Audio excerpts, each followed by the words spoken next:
Pemirsa, kinerja dan pencapaian pembangunan selama 3 tahun kepemimpinan Gubernur Bali Wayan Koster dan Wakil Gubernur Bali Cokorda Oke Arte Ardana Sukawati atau akrab disapa Co Aceh diapresiasi. Pujian dan apresiasi datang dari berbagai kalangan, dari kalangan desa adat hingga akademisi.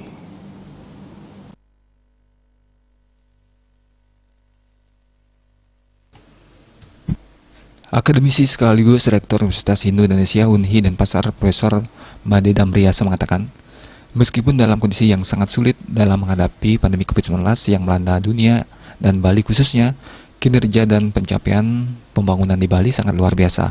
Sejumlah regulasi yang dikeluarkan benar-benar sangat progresif, transformatif dan inovatif yang telah ditetapkan dan diundangkan dalam bentuk peraturan daerah Perda maupun peraturan gubernur Pergub. Menurut Profesor Damriasa, regulasi yang dikeluarkan Gubernur Koster dan Wagub Co Aceh merupakan kebijakan strategis dalam menjaga alam, krama, dan kebudayaan Bali, serta keberpihakan terhadap kearifan lokal yang mampu mendorong perubahan sosial dalam membangun tatanan kehidupan Bali era baru.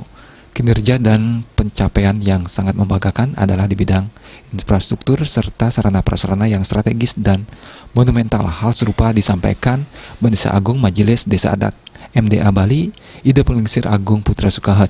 Pihaknya menilai secara objektif jiwa kinerja Gubernur Koster dan Wagub Co Aceh sudah luar biasa dan fundamental. Kinerja terbaik menurut lahirnya puluhan peraturan dan juga pembangunan infrastruktur monumental. Pandemi menurut Mandesa Agung sedikit mempengaruhi kinerja, terutama terkait program-program yang sebelumnya telah dilaksanakan. Namun meski dalam situasi pandemi, semua kinerjanya terbilang sangat luar biasa. Bali Pos melaporkan.